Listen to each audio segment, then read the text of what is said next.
So I've been asked to speak a bit about the past, present, and the future political landscape.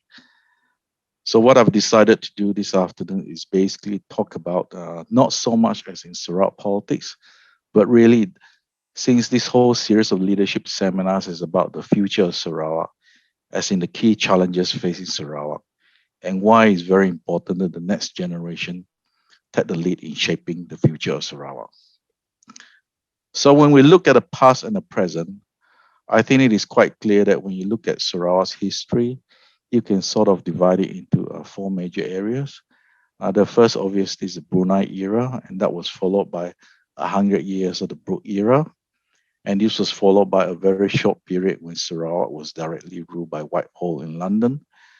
And in 63, Sarawak helped to form the Federation of Malaysia together with North Borneo and Singapore. I think the key important takeaway from this, of course, is Sarawak's unit's history. And the reason why the sense of being Sarawakian is so strong has got to do with the fact that the state has a very unique demography, a very unique culture, and a very unique range of languages. And people often forget that in terms of Sabah and Sarawak, we are actually very multiracial. We are also very multi-religious. And the easiest way to see that is if you look at the demographic figures for both states. I think the key question facing Sarawak in the 21st century or the year 2021 is that is Sarawak becoming more Malayan, or is Sarawak being able in the past half century retain its uniqueness? In some ways, we can argue that politics and political parties in Sarawak are still very much similar to the politics and political parties back in the 60s because it is mostly personality driven.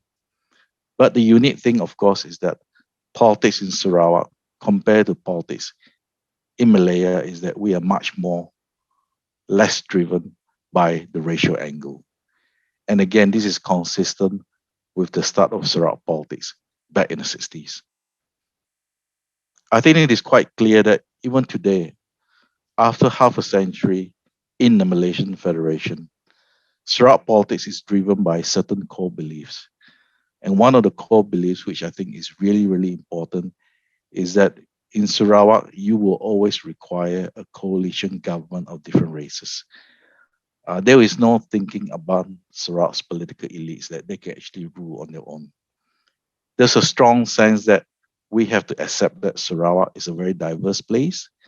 Sarawak is really multiracial and also multi-religious. And there's also a very strong sense of Sarawak nationalism. So I think that is some of the key components of present Sarawak politics. Going very quickly towards the future, which I want to spend a bit of time talking on, I think it is quite clear, and even the opening speech by the chair of TSI has made it very clear that the world is changing at a very fast rate. In fact, the fastest in human history. The world today is very different even from 10 years ago. One of the problems with the world changing so fast is that it is no longer able to forecast accurately. So, for example, while some people were talking about COVID-19, people are very surprised how fast that it is spread throughout the world. And even issues like climate change, which has been around for the last 20 years, the change that we're seeing today is so rapid. We're seeing forest fires, major forest fires in parts of the world that we've never seen before. And of course, the big changes taking place, almost revolutionary taking place in the field of artificial intelligence. On the wider geostrategy picture, of course, that in the last few years, everyone is talking about the rise of China. The question we should really be asking ourselves is that what does the rise of China mean for a state in the Federation of Malaysia, like Sarawak? My take is that the current political class that we see in Malaysia and the current model that we're seeing at the federal level is not able to cope with these changes, and that we really need a whole new generational change in terms of the way our political structure and process works in Malaysia. So I'll very quickly move on to the key challenges facing Sarawak. Of course, there are many, many challenges facing Sarawak, but I just want to concentrate on 4 areas which I think is immediate, and these 4 areas will have profound impact on Sarawak if we don't deal with it. The first is, of course, federal-state relations, very obvious, especially since 2008. The second area, again, fairly obvious. We need to look at the issue of education. The third is the economy. And the fourth one is something that people don't often talk about, which is the challenge of identity politics. Now, the first one, federal-state relations. It is obvious that you don't even have to go to social media, but talking to people throughout Sarawak, there's a strong grievance, a strong sense that something is very wrong with federal-state relations as it pertains to MA63. We all know that MA63, especially the 20 points, are a major source of grievances. But for a very long time, I'll make the argument that the federal government is not very serious about dealing with these grievances, and I'll go through reasons shortly, and that the federal government really only took an interest in federal-state relationships, especially the grievance part after 2008. I think one of the questions that I'm often asked about is that what do Sarawakians want? And I think the answer is fairly obvious. The majority, the mainstream Sarawakians want as much autonomy as possible from the federal government. As I mentioned earlier, the federal government started taking a real interest in MA63 issues or the grievances from 2008 onwards. The reason is, in 2008, Barisan Nasional would have fallen from power if they did not get the support of the MPs from Sabah and Sarawak. So for the very first time, they realized that if we don't get our act together and deal with the grievances of the people of East Malaysia or the people from Sabah and Sarawak, we will have real problems on our hand. There was even a possibility that Barisan Nasional would have fallen out of power. So that was the reason why you see that when Najib came in, Malaysia Day was made into public holiday. It was also a time when a record number of politicians from Sabah and Sarawak were appointed into the federal cabinet. More than 20 became ministers and deputy ministers. And also for the very first time since the Malaysian Federation was formed in 63, that you find that the Speaker of Parliament and both the deputies were from Sabah and Sarawak. It was also the first time that you saw the setup of a federal cabinet committee that tried to deal with the grievances. But of course, we know that no report was issued, even though the committee sat a couple of times. Fast forward there to 2018, when Pakatan Harapan got into power. And what was unique in terms of the MA63 grievances was that for the very first time since independence, Sabah and Sarawak became a key agenda in terms of coalition politics. This was very clear when you look at the Pakatan Harapan manifesto. One out of its 5 key pillars dealt with Sabah and Sarawak. And when they got into government, one of the first things they did, of course, was they set up another committee, Federal Cabinet Committee, under the late V.K. Liew, the law minister from Sabah. Ultimately, they mentioned that 17 out of 21 issues were resolved, but these were mainly administrative issues. They did not really deal with the substance of MA63. The focus was very much on decentralizing and returning state powers that was lost to the federal government in the 1980s. But the 4 big issues, of course, we know were unresolved. Most of them deals with the oil and gas issues. We also know that a draft report was actually completed and submitted, but until today, it's been placed under the OSA. Under Pakatan Harapan, they also tried to do a constitution amendment in 2019, but of course, we know that the constitution amendment fell. It did not go through. What I can say here is that it is quite clear that Mahathir was actually not in favor of more Sabah Sarawak rights. Mahathir truly believes that in the federal system, you need to centralize. You should not give powers to the state or too much power to the states, because that will lead to weakening not only of the federal government, but weakening of the whole federation. What was important in the 2 years when Pakatan Harapan was in power, of course, was that Sarawak was not part of Pakatan Harapan. And officially, Sabah Warisan was also not part of Pakatan as well. It was merely an ally. Now, under the present Muhyiddin administration, Perikatan Nasional, we know that they rely on GPS to get into power. So because of that, GPS became very, very powerful at the federal level. You all know GPS has quite a number of ministers, including a senior minister at the federal level. You can also see that GPS has pressed very hard on certain issues. And one of the issues that pushed very hard with Muhyiddin, of course, was the sale tax issue. This blew up and Muhyiddin was forced to remove the CEO of Petronas because he didn't agree to it. But in the end, Sarawak got what they wanted. Unlike the Pakatan Harapan government, Muhyiddin has nominated a minister for Sabah and Sarawak affairs. The minister is from Sabah, but the deputy is from Sarawak. And they created a new committee. It is my understanding that constitution amendment is still on the table, but it will probably only happen when Perikatan Nasional is more stable. One symbolic change under Muhyiddin, of course, is the issue of naming. They've changed the name of Sabah and Sarawak to Wilayah. But of course, we know that that is purely symbolic. It has no real changes in other issues. The initial part of Muhyiddin's administration as it dealt with Sabah Sarawak was, of course, now that Sarawak is supporting him, he really need to deal with the issues of Sabah. So a lot of his interest was taken up in winning the Sabah election, which he did. And of course, he has a strong interest in the upcoming Sarawak elections. Again, the issues that was not resolved under Pakatan Harapan will be a major headache at the federal level. And here, of course, I'm talking about oil and gas issues. My take on the Muhyiddin administration is that similar to the thinking of Mahathir, they're not in favor of giving more rights to both Sabah or Sarawak. Because again, the thinking among the Malay political establishment in Malaya is that this will weaken the federation.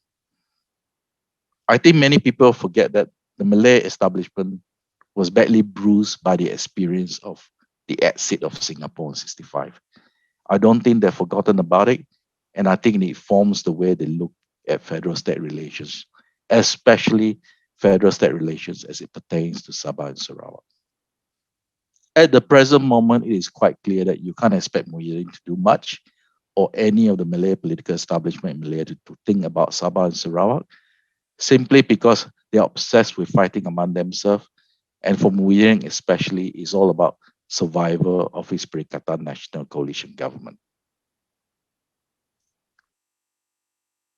In terms of the second issue, education, I'll start by saying that we have seen really, really rapid and big changes in education in the last 2 decades.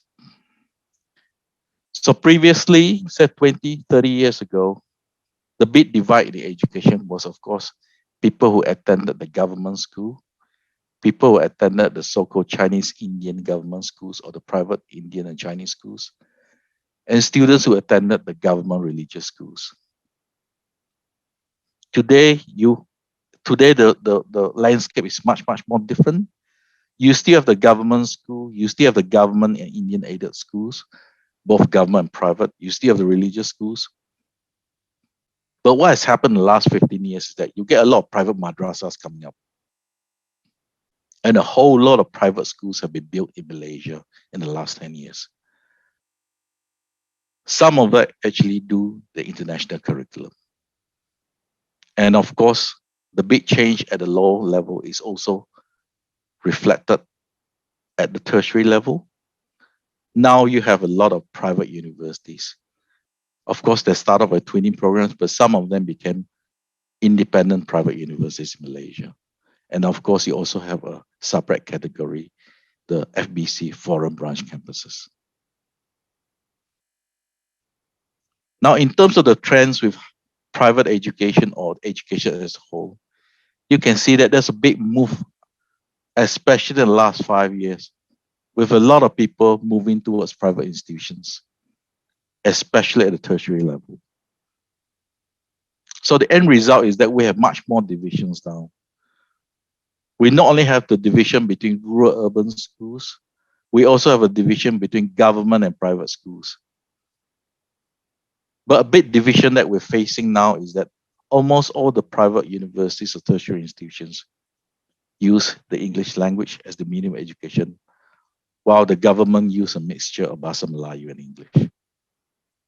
Now, the reason why this is a political issue, of course, is that in Malaysia, everything have ethnic overtones, because the general perception is that almost all Malay students go to government-funded institutions, while non-Malay go to private institutions. I'm here to tell you this is no longer the case. In the urban areas, you'll find that increasingly the Malay middle class are also turning to private institutions. The really sad thing, of course, is that if you look at the education league tables internationally, you find that the government reforms in the education arena, especially at the primary school and the secondary school level, has largely been a failure.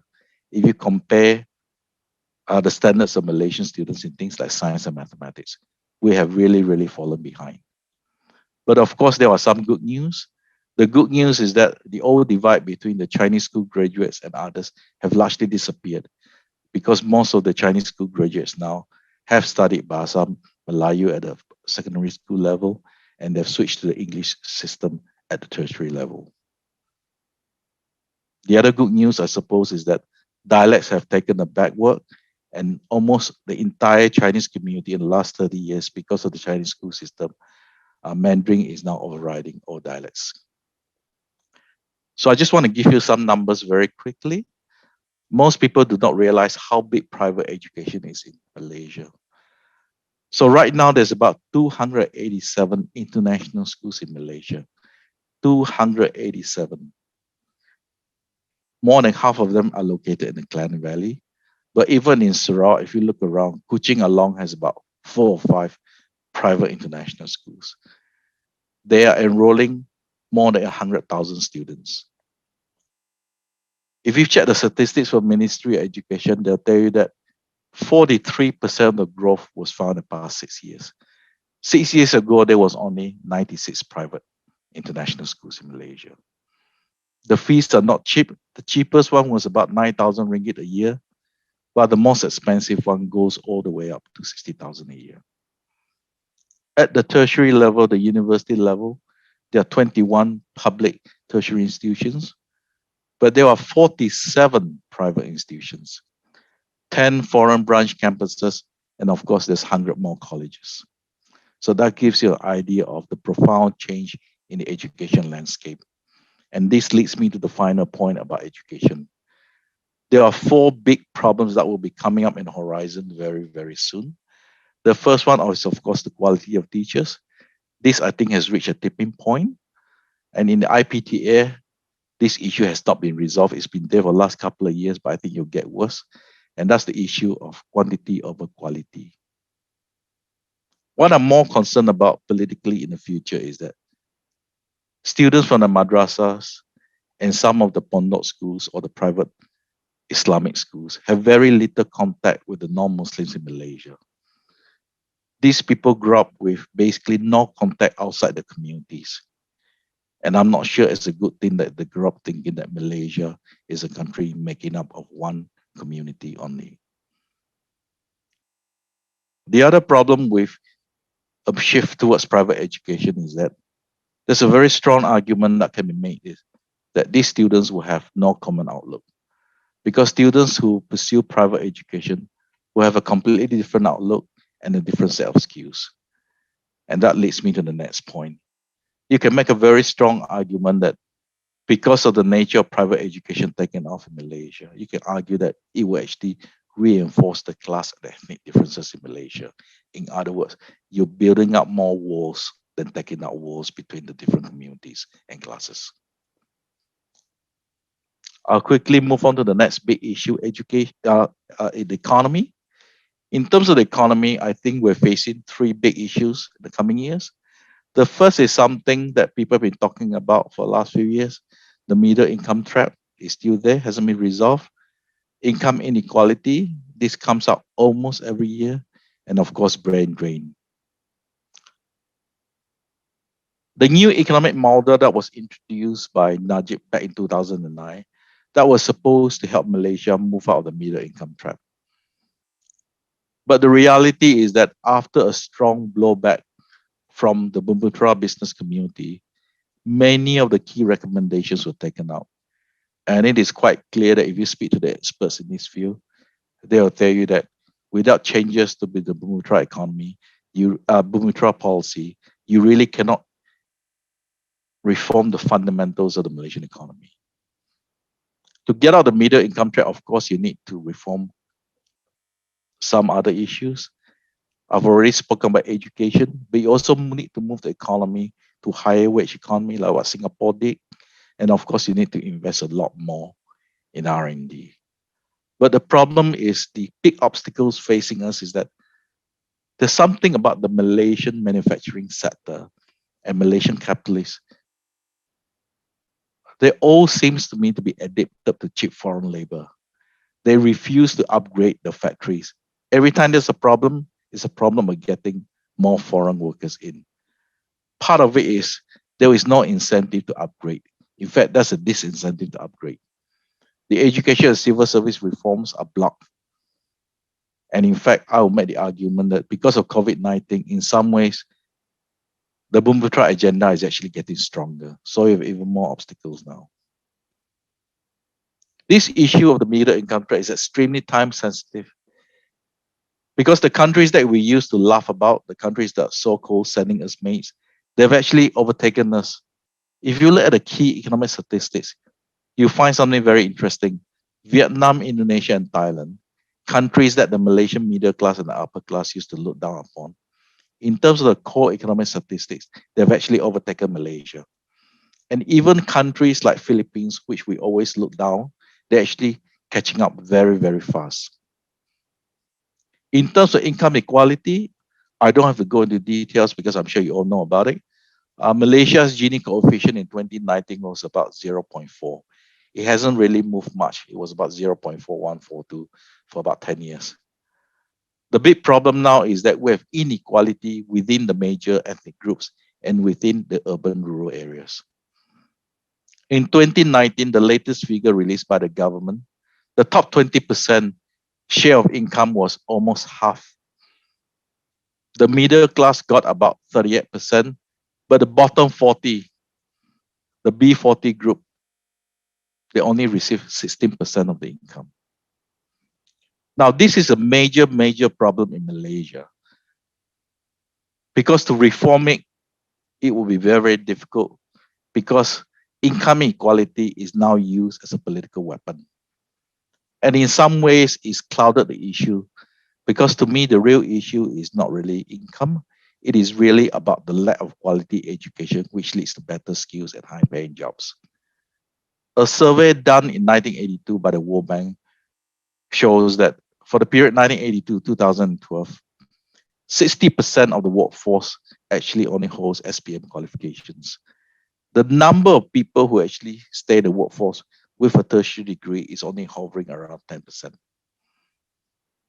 And of course, we know that income inequality is also linked to the wider picture of crony capitalism, corruption, opportunities, and racial politics, because it leads to consolidation of wealth, especially among the Malay top 20.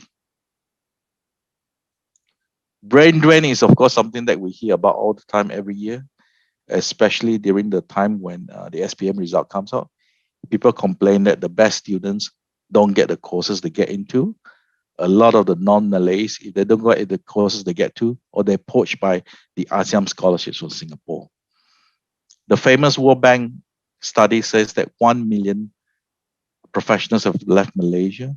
But if you speak to people who work in this field, they'll tell you that the figure is probably closer to 2 million. One of the reasons why we do not know the actual number is because the Malaysian government does not keep track of people who have left Malaysia. One can really guess, and I think it's a very good guess, and based on the work done by the World Bank, that it is the most educated and a productive segment of the Malaysian community that has left Malaysia. And the general consensus is that 80% of those who have left are from non-Malay community. Other figures or credible studies I've seen says that there's been a rise in 300% of Malaysians moving out in the last 2 decades. And one of the unusual things is that the number of people who apply migration visas jump just before and after every general election. And of course, we know that the country that benefits the most is Singapore. I mean, the joke in Singapore, of course, is that Singapore is super prosperous because it was built by Malaysians. And certain key countries in the West are also the major beneficiaries of this brain drain. One of the interesting things that's slowly coming out, of course, is that will China in the future be a beneficiary of this brain drain? Because increasingly, a lot of Chinese educated professionals are heading towards China. They do not want to go to Taiwan. They do not want to go to Hong Kong. They want to straight and start a career in China. In terms of the trends, I think it's quite clear that we've reached the critical stage. More people are leaving Malaysia at a faster rate. And one of the really, really interesting things is that many Malay professionals are actually leaving. In terms of Sarawak, you can see that we have reached a critical stage. I think a lot of young professionals from Sarawak has actually left. But in terms of destination, the majority of them are actually heading towards the Klang Valley and Singapore. And you can see that there's a huge Sarawak community living in JB but working in Singapore.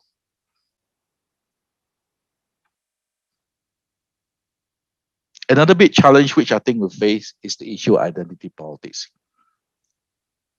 And here I'm mostly referring to, and not all, but I'm mostly referring to the rise of political Islam in Malaysia. I need to mention here that I'm not talking about Islam as a religion, but I'm talking about political Islam defined as politicians or groups of parties using Islam as the main political platform to mobilize political support. And secondly, when I talk about political Islam, I'm referring to Muslims who identify themselves as Muslim first.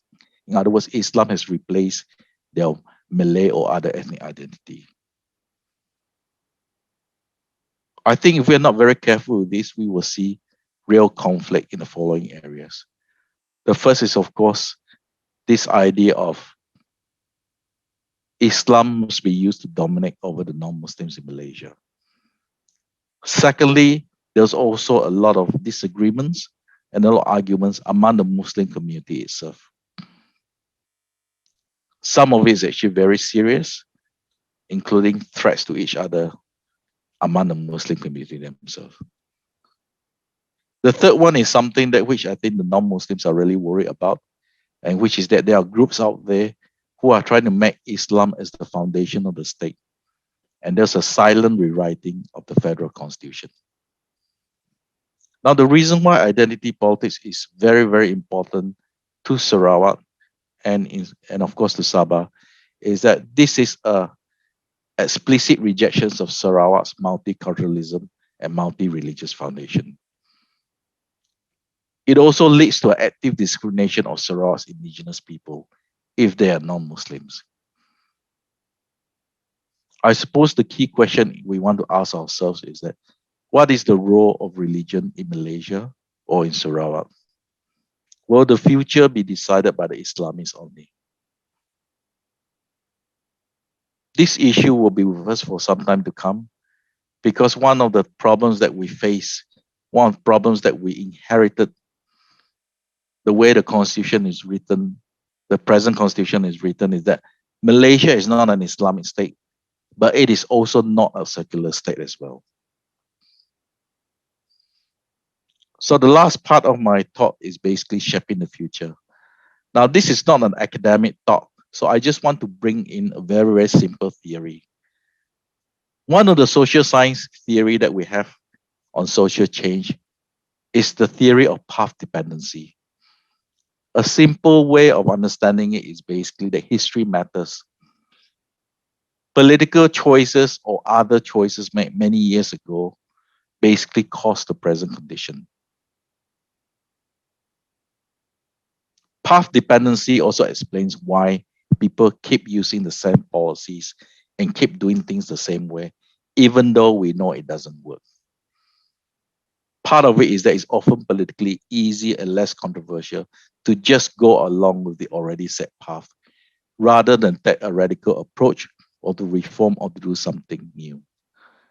So in the case of Sarawak, I think it is quite clear where we are in Sarawak today is due to the choices the political class made in 1962-63, the political choices that was made at a crucial moment in 1970 that led to a formation of a government, the choices that the political class made in 1987, and of course, the choices made by the political class made in 2018. In order to change the trajectory of Sarawak, you really have to work at changes now. But the difficulty, of course, is that whatever change you make now, you will not be able to see the results until many years later. And this is what path dependency is all about. You must be able to see that the changes you put in today will lead to major changes many, many years down the track. So the question is that are you willing to pay the political price now in order to create something better in the future? So I'll end up by talking directly to the participants. I think it's important to recognize that in today's 21st century, individuals and groups can change the narrative and actually change the future. The world today, as I mentioned, is very different from the way the world was 10, 20 years ago. Individuals now have the agency or the power to change the narrative and actually move the future. The center in Malaysia will impose its political model on Sarawak if there is no resistance and nobody here offers an alternative model or narrative. In other words, if you keep quiet and don't do anything, just do the same thing that you've been doing for the last 50 years, then sooner or later, the center will take over again. But I'm very happy to see everybody here today, especially the participants, because the first step in trying to change the narrative is awareness. So you've already taken the very, very first important step. So the final message is get out there, be an activist, and change the trajectory of Sarawak. The organizers will send each of you to 3 readings I wrote about this issue, and I hope you take some time to take these 3 readings. These are the shortest articles I could find. So that's the end of my presentation. I'd like to thank the organizers again for the kind invitation for me to speak, and I'm happy to take any questions that you have. Thank you.